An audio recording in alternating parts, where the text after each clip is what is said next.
Hello people! Let's make uwi na from Saudi to PH with my cats!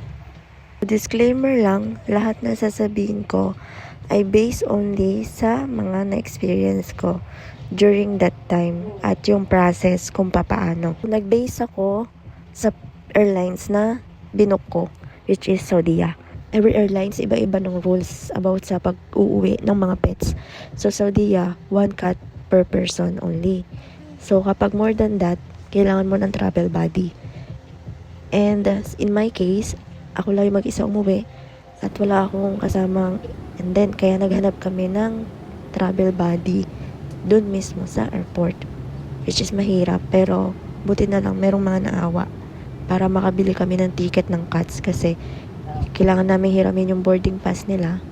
So guys, kailangan muna bago kayo pumunta ng airport, kailangan 1 month before nakapag-book na kayo, or mas maaga mas okay, para yung vaccine ng cats is valid lang siya 1 month before the flight, and the chips and the health birth certificate ng cats, kailangan yun para sa permit.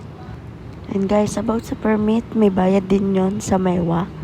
Meron din naman sa mga clinic na may package para mas mura yung vaccine, chips, at saka yung passport ng cats.